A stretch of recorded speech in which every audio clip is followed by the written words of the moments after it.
Shalom Bapak Ibu Saudara-saudaraku yang terkasih dalam Tuhan Yesus Kristus. Selamat malam, salam sejahtera bagi kita semua, dimanapun saudara-saudara berada. Selamat berjumpa kembali di Renungan Kristen pada malam hari ini. Kiranya kekuatan dan sukacita oleh Roh Kudus melimpah dalam hati dan kehidupan saudara semua. Dan semoga saudara semua dalam keadaan sehat selalu. Pada malam hari ini, sebelum kita mendengarkan renungan firman Tuhan, mari terlebih dahulu kita berdoa.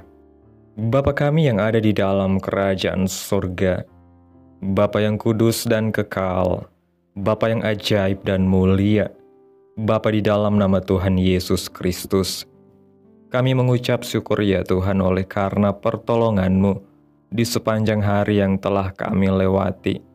Kami boleh dimampukan Tuhan untuk melewati hari ini, melakukan tugas tanggung jawab kami, mengerjakan segala aktivitas kami dengan pertolongan Tuhan. Saat ini ya Tuhan, kami akan mendengarkan firman-Mu. Berilah kami pengetahuan dan bimbinglah kami agar apa yang Engkau firmankan dapat bekerja sesuai kehendak-Mu.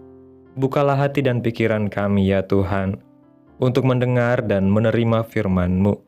Kiranya firman-Mu ini dapat kami lakukan di dalam setiap kehidupan kami, dan menjadi berkat bagi hidup kami. Berbicaralah ya Tuhan, kami sudah siap menerima firman-Mu. Di dalam nama Tuhan Yesus kami berdoa. Amin.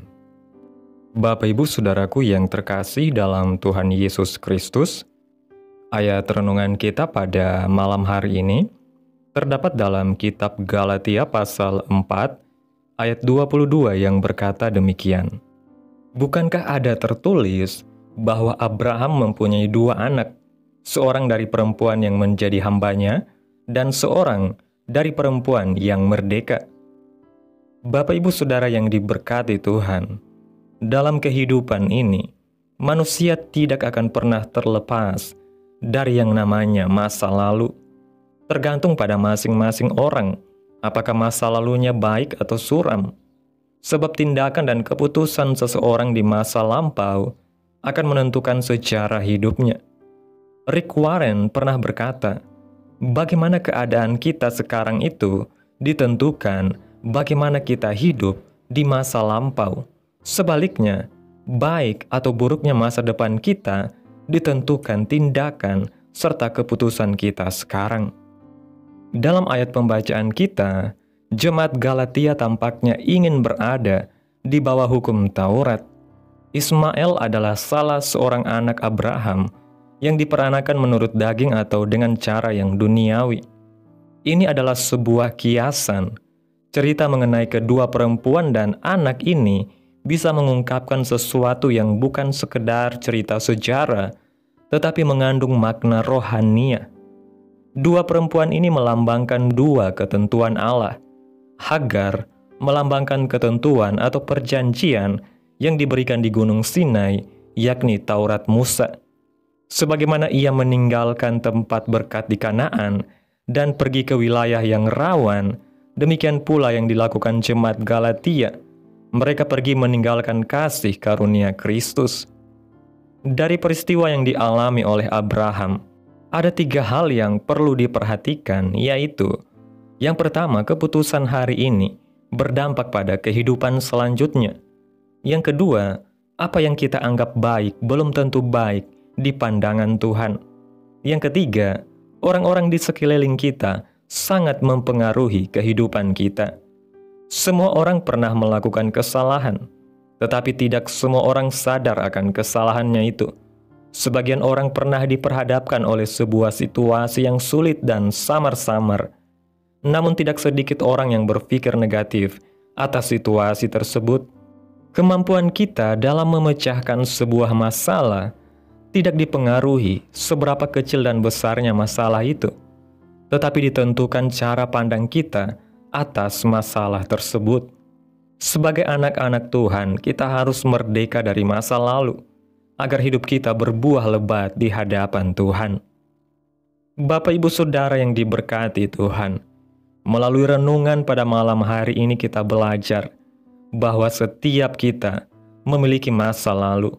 Entah masa lalu yang gemilang, penuh pencapaian, atau masa lalu yang kelam, penuh luka dan kesalahan. Namun berita Injil yang sejati bukan tentang siapa kita di masa lampau, melainkan siapa kita di dalam Kristus hari ini. Rasul Paulus melalui kisah Abraham, Hagar, dan Sarah sedang mengingatkan jemaat Galatia dan kita semua bahwa ada dua jalan dalam hidup ini, jalan perbudakan dan jalan kemerdekaan. Jalan perbudakan adalah ketika kita terus membiarkan diri dibelenggu oleh hukum, rasa bersalah, keinginan untuk menyenangkan manusia, dan beban masa lalu yang terus menudungi kita. Sebaliknya, jalan kemerdekaan adalah hidup dalam kasih karunia Allah, di mana pengampunan, pemulihan, dan pembaruan ditawarkan oleh Tuhan Yesus kepada setiap orang yang datang kepadanya dengan hati yang terbuka. Menghidupi kemerdekaan dalam Kristus berarti berani melepaskan identitas lama, meninggalkan cara berpikir yang salah, serta berjalan dalam arah dan kehendak Tuhan yang membebaskan dan menghidupkan. Kemerdekaan sejati bukanlah ketiadaan masalah atau kesalahan, tetapi kemampuan untuk bangkit dan melangkah kembali karena kasih karunia Allah yang memampukan kita. Kita tidak perlu lagi menjadi hamba dari masa lalu, dari dosa, dari ketakutan, atau dari tekanan dunia. Kita adalah anak-anak dari perempuan yang merdeka. Artinya, kita adalah anak-anak perjanjian kasih karunia. Oleh sebab itu, jangan izinkan masa lalu menentukan masa depan kita. Biarlah pelajaran dari masa lalu menjadi batu loncatan untuk bertumbuh dalam iman, menjadi pribadi yang lebih kuat, lebih dewasa, dan lebih taat kepada Tuhan. Mari kita evaluasi setiap keputusan yang kita ambil hari ini. Apakah kita sedang berjalan menurut daging, seperti Abraham saat mengambil Hagar sebagai jalan pintas? Ataukah kita sedang menanti dengan sabar janji Tuhan yang digenapi dalam cara dan waktunya? Tuhan ingin kita melangkah dengan iman, bukan berdasarkan rasa takut atau ambisi pribadi. Ketika kita berjalan bersama Tuhan dalam kebenaran dan kasih karunia, maka hidup kita akan menggenapi rencananya yang sempurna dan penuh damai sejahtera. Amin. Tuhan Yesus memberkati. Demikianlah renungan firman Tuhan pada malam hari ini. Biarlah menjadi berkat bagi saudara yang sudah mendengarkan. Dan untuk menutup renungan pada malam hari ini, mari kita berdoa. Bapa kami yang ada di dalam kerajaan surga, Bapa yang kami puji dan kami sembah, di dalam nama Tuhan Yesus Kristus, kami bersyukur Tuhan atas pertolongan-Mu, penyertaan-Mu, juga atas kasih dan berkat-Mu dalam hidup kami. Kami berbahagia dan bersyukur atas kebaikan Tuhan dalam hidup kami. Terima kasih atas penyertaan Tuhan di sepanjang hari yang telah kami lewati. Hingga pada malam hari ini, kami boleh bersyukur lagi di hadapan Tuhan melalui doa dan renungan pada malam hari ini. Terima kasih Tuhan Yesus buat firman-Mu pada hari ini yang telah kami dengarkan. Karena melalui firman-Mu Engkau mengingatkan kami bahwa kami bukan lagi hamba dari masa lalu, melainkan anak-anak dari perjanjian kasih karunia. Ajarlah kami ya Tuhan, untuk tidak terus hidup dalam belenggu kesalahan dan kegagalan yang telah lalu, tetapi berani melangkah maju bersama Engkau dalam kemerdekaan yang sejati.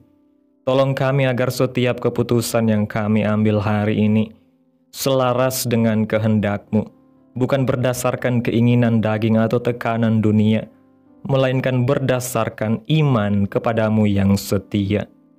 Kami serahkan masa lalu kami, masa kini kami, dan masa depan kami ke dalam tangan-Mu yang penuh kasih. Terima kasih Tuhan Yesus, terima kasih buat firman-Mu. Tanamkan dalam hati kami, dan mampukan kami ya Tuhan, untuk dapat melakukan firman-Mu sesuai dengan kehendak-Mu. Biarlah perkataan firman-Mu terus menyegarkan jiwa kami, menghidupkan hati yang lemah dan lesu, dan membangkitkan harapan dan kasih. Berkati umat-Mu yang sudah mendengarkan firman-Mu hari ini. Berkati di setiap saat, tempat, dan kondisi hidup mereka, agar senantiasa selalu merindukan dan membutuhkan firman Tuhan sebagai pelita kebenaran yang memerdekakan dan penghiburan yang menguatkan. Ajarilah kami bahasa firman-Mu dan bimbinglah kami untuk selalu hidup sesuai kehendak-Mu, agar kami selalu dekat kepadamu. Kiranya Engkau terus memberkati kehidupan kami, keluarga kami, sanak saudara kami, daerah tempat tinggal kami, bangsa dan negara kami, pemerintah-pemerintah kami. Biarlah semuanya dalam perlindungan Tuhan, dan jadilah sesuai kehendak-Mu yang terbaik dalam kehidupan kami. Hamba berdoa ya Tuhan, buat umat-umat-Mu yang sudah mendengarkan renungan firman Tuhan pada malam hari ini, yang saat ini sedang mengalami sakit penyakit, pergumulan masalah, kebutuhan ekonomi. Kiranya Tuhan jamah kehidupan umat-umat-Mu, sembuhkan sakit penyakit mereka, pulihkan keadaan umat-umat-Mu, berkati perekonomian mereka, serta berikan jalan keluar dalam setiap pergumulan masalah yang umat-umat-Mu sedang hadapi. Dan ajarlah kami ya Tuhan, untuk selalu berharap dan percaya sepenuhnya hanya kepada Tuhan Yesus. Pada malam hari ini ya Tuhan, kami akan beristirahat dalam tidur kami. Tutup bungkus kami oleh kuasa-Mu. Hindarkan kami dari segala kecelakaan, mara bahaya, sakit penyakit, orang-orang jahat, kuasa-kuasa kegelapan iblis, bencana-bencana alam, hal-hal yang tidak kami inginkan. Tuhan singkirkan, Tuhan jauhkan, Tuhan hancurkan, hanya di dalam nama Yesus. Kiranya Engkau sertai dan lindungi kami di sepanjang malam ini, sehingga kami boleh bangun besok pagi dengan tubuh yang sehat, kuat, dan diberkati Tuhan. Terima kasih ya Tuhan Yesus yang baik. Inilah yang menjadi doa kami. Mari kita berdoa. Bapa kami. Bapa kami yang di sorga, dikuduskanlah nama-Mu. Datanglah kerajaan-Mu. Jadilah kehendak-Mu di bumi seperti di sorga. Berikanlah kami pada hari ini makanan kami yang secukupnya, dan ampunilah kami akan kesalahan kami, seperti kami juga mengampuni orang yang bersalah kepada kami. Dan janganlah membawa kami ke dalam pencobaan, tetapi lepaskanlah kami daripada yang jahat, karena Engkaulah yang mempunyai kerajaan dan kuasa dan kemuliaan sampai selama-lamanya. Amin. Mari kita terima berkat Tuhan. Tuhan memberkati engkau dan melindungi engkau.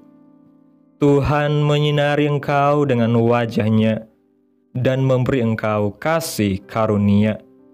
Tuhan menghadapkan wajah-Nya kepadamu dan memberi engkau damai sejahtera. Terimalah berkat Tuhan di dalam nama Tuhan Yesus Kristus. Amin. Selamat malam, selamat beristirahat. Tuhan Yesus memberkati.